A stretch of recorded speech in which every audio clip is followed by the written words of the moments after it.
Te invito a leer la Biblia en un año. Hola amigos de Buscando a Jesucristo, mi nombre es Priscila. Hoy vamos a continuar con la lectura de la Biblia en un año y vamos a leer desde el capítulo 1 de Marcos hasta el capítulo 3 de la Nueva Traducción Viviente. Capítulo 1. Esta es la buena noticia acerca de Jesús, el Mesías, el Hijo de Dios. Comenzó tal como el profeta Isaías había escrito: Mira, envío a mi mensajero delante de ti, y él preparará tu camino. Es una voz que clama en el desierto: preparen el camino para la venida del Señor, ábranle camino. Ese mensajero era Juan el Bautista. Estaba en el desierto y predicaba que la gente debía ser bautizada para demostrar que se había arrepentido de sus pecados y vuelto a Dios para ser perdonada. Toda la gente de Judea, incluidos los habitantes de Jerusalén, salían para ver y oír a Juan, y cuando confesaban sus pecados, él los bautizaba en el río Jordán. Juan usaba ropa tejida con pelo rústico de camello y llevaba puesto un cinturón de cuero alrededor de la cintura. Se alimentaba con langostas y miel silvestre. Juan anunciaba: pronto viene alguien que es superior a mí, tan superior que ni siquiera soy digno de inclinarme como un esclavo y desatarle las correas de sus sandalias. Yo los bautizo con agua, pero él las bautizará con el Espíritu Santo. Cierto día Jesús llegó de Nazaret de Galilea y Juan lo bautizó en el río Jordán. Cuando Jesús salió del agua, vio que el cielo se abría y el Espíritu Santo descendía sobre él como una paloma. Y una voz dijo desde el cielo: Tú eres mi Hijo muy amado, y me das gran gozo. Luego el Espíritu lo impulsó a ir al desierto, donde Jesús fue tentado por Satanás durante 40 días. Estaba a la intemperie entre los animales salvajes y los ángeles lo cuidaban. Más tarde, después del arresto de Juan, Jesús entró en Galilea, donde predicó la buena noticia de Dios. Por fin ha llegado el tiempo prometido por Dios, anunciaba. El reino de Dios está cerca. Arrepiéntanse de sus pecados y crean la buena noticia.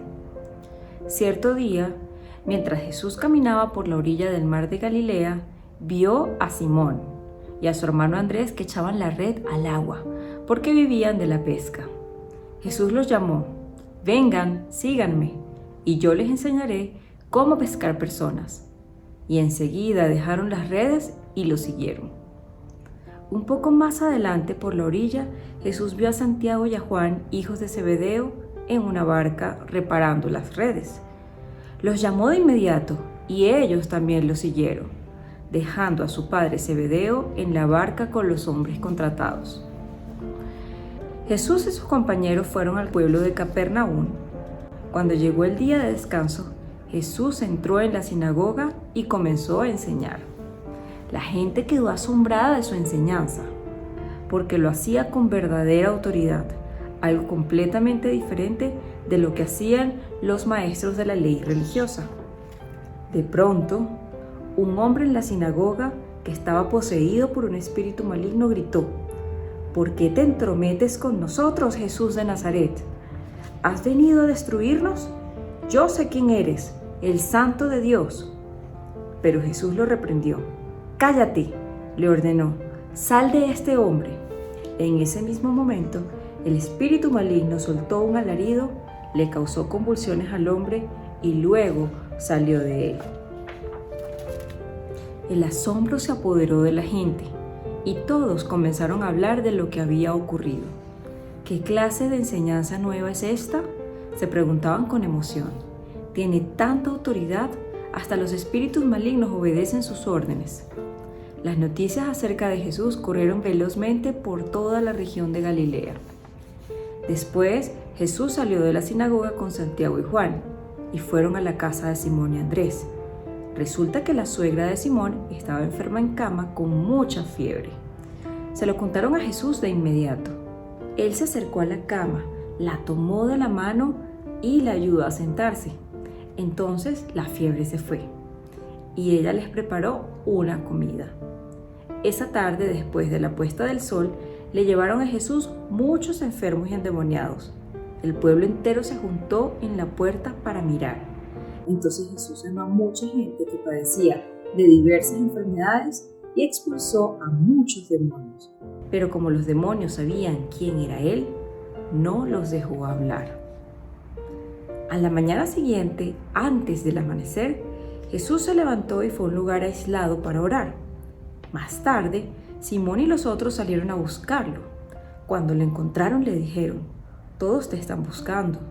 Jesús les respondió: «Debemos seguir adelante e ir a otras ciudades, y en ellas también predicaré, porque para eso he venido». Así que se recorrió toda la región de Galilea, predicando en las sinagogas y expulsando demonios. Un hombre con lepra se acercó, se arrodilló ante Jesús y le suplicó que lo sanara.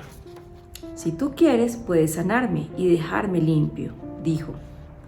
Movido a compasión, Jesús extendió la mano y lo tocó. «Sí quiero», dijo, «queda sano». Al instante, la lepra desapareció y el hombre quedó sano.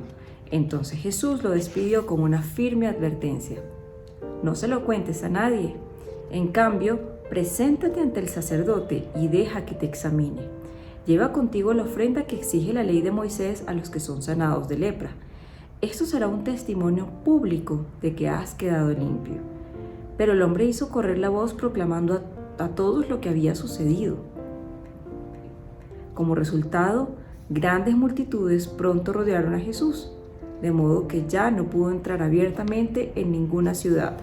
Tenía que quedarse en lugares apartados, pero aún así, gente de todas partes seguía acudiendo a él. Marcos capítulo 2. Cuando Jesús regresó a Capernaum varios días después, enseguida corrió la voz de que había vuelto a casa. Pronto la casa donde se hospedaba estaba tan llena de visitas que no había ni lugar para sentarse frente a la puerta. Mientras él les predicaba la palabra de Dios, llegaron 4 hombres cargando a un paralítico en una camilla. Como no podían llevarlo hasta Jesús debido a la multitud, abrieron un agujero en el techo, encima de donde estaba Jesús. Luego bajaron al hombre en la camilla, justo delante de Jesús.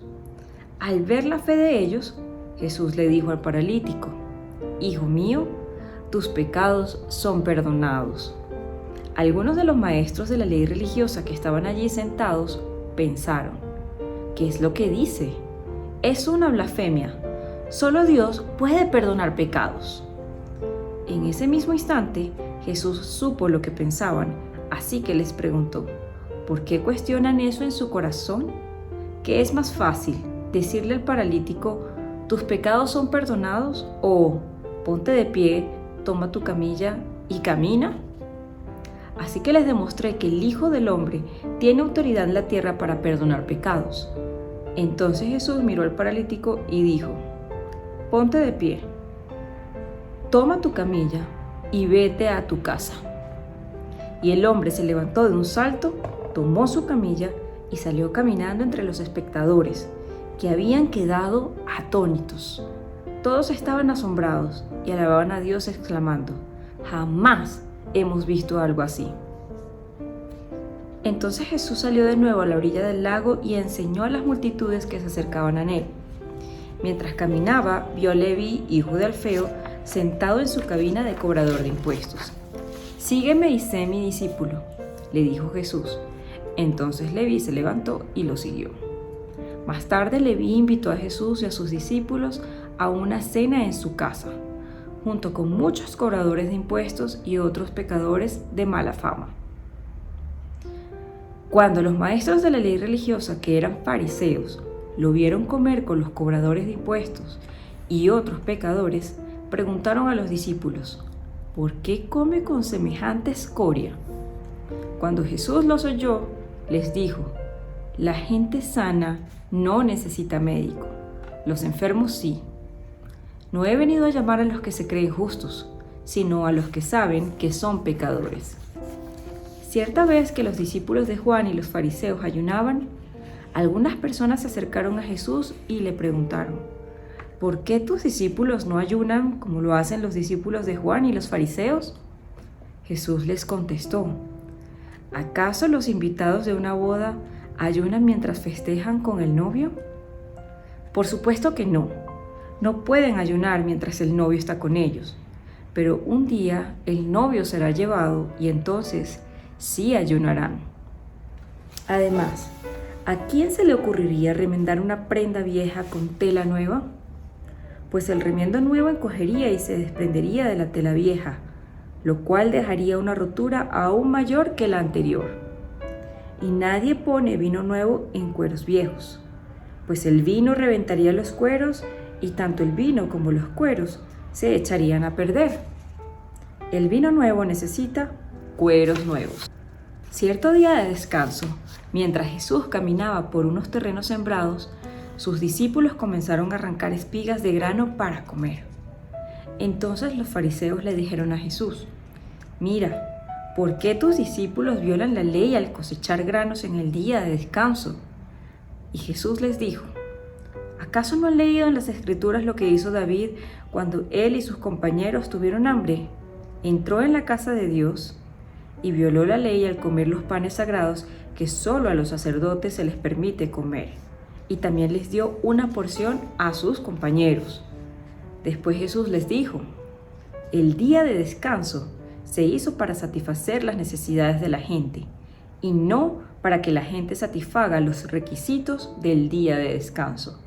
Así que el Hijo del Hombre es Señor, incluso del día de descanso. Marcos capítulo 3. Jesús entró de nuevo en la sinagoga y vio a un hombre que tenía una mano deforme. Como era el día de descanso, los enemigos de Jesús lo vigilaban de cerca. Si sanaba la mano del hombre, tenían pensado acusarlo por trabajar en el día de descanso. Jesús le dijo al hombre con la mano deforme, «Ven y ponte de pie frente a todos». Luego se dirigió a sus acusadores y les preguntó, ¿permite la ley hacer buenas acciones en el día de descanso o es un día para hacer el mal? ¿Es un día para salvar la vida o para destruirla? Pero ellos no quisieron contestarle. Jesús miró con enojo a los que lo rodeaban, profundamente entristecido por la dureza de su corazón. Entonces le dijo al hombre, «Extiende la mano». Así que el hombre la extendió y la mano quedó restaurada. Los fariseos salieron enseguida y se reunieron con los partidarios de Herodes para tramar cómo matar a Jesús. Jesús fue al lago con sus discípulos y una gran multitud lo siguió. La gente llegaba de toda Galilea, Judea, Jerusalén, Idumea, del oriente del río Jordán y de los lugares tan al norte como Tiro y Sidón. Las noticias sobre sus milagros corrían por todas partes y una enorme cantidad de personas llegó para verlo. Jesús encargó a sus discípulos que prepararan una barca para que la multitud no lo apretujara. Ese día sanó a tanta gente que todos los enfermos se empujaban hacia adelante para poder tocarlo. Y cuando los que estaban poseídos por espíritus malignos lo veían, los espíritus los arrojaban al suelo frente a él y gritaban, «Tú eres el Hijo de Dios». Pero Jesús ordenó severamente a los espíritus que no revelaran quién era él.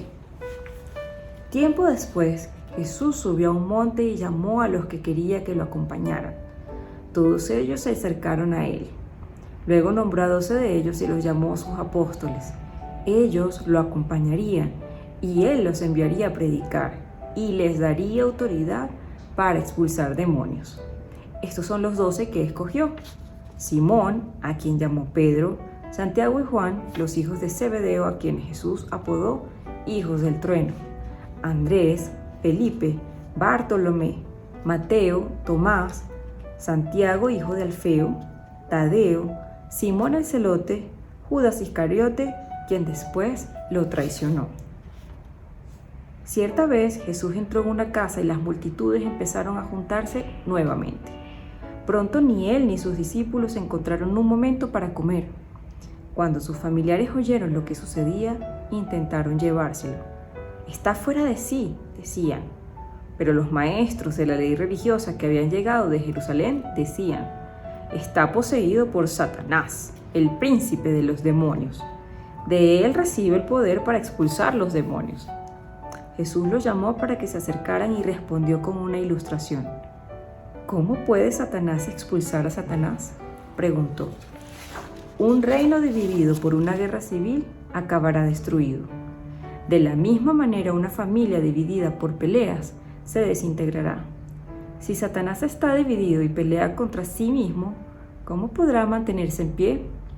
Nunca sobreviviría. Permítanme darles otra ilustración.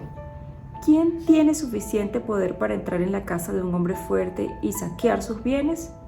Solo alguien aún más fuerte, alguien que pudiera atarlo y después saquear su casa. Les digo la verdad, cualquier pecado y blasfemia pueden ser perdonados, pero todo el que blasfeme contra el Espíritu Santo jamás será perdonado. Este es un pecado que acarrea consecuencias eternas. Les dijo esto porque ellos decían: está poseído por un espíritu maligno. Luego la madre y los hermanos de Jesús vinieron a verlo. Se quedaron afuera y les mandaron a decir que saliera para hablar con ellos. Había una multitud sentada alrededor de Jesús y alguien dijo: tu madre y tus hermanos están afuera y te llaman. Jesús respondió: ¿quién es mi madre? ¿Quiénes son mis hermanos? Entonces miró a los que estaban a su alrededor y dijo: miren, estos son mi madre y mis hermanos. Todo el que hace la voluntad de Dios es mi hermano y mi hermana y mi madre. Padre celestial, gracias por tu palabra. Gracias porque cuando tu Hijo vino al mundo, hizo tantas pruebas, tantas señales de que tu palabra es verdad, que ya no es posible y no sería posible que nosotros negáramos todo lo que hiciste por amor, por salvarnos a nosotros. Gracias por que estas palabras nos recuerdan que tú nos amas, que tú quieres que creamos en ti. Ayuda a que tengamos un corazón más noble, Señor. Limpia nuestro corazón. Quita la dureza de nuestro corazón que no nos permite ver todas las obras que hoy y cada día hace tu Espíritu Santo para que le abramos la puerta a tu Hijo amado Jesús. Te doy gracias en el nombre de Jesús. Amén. Te invito a leer la Biblia en un año.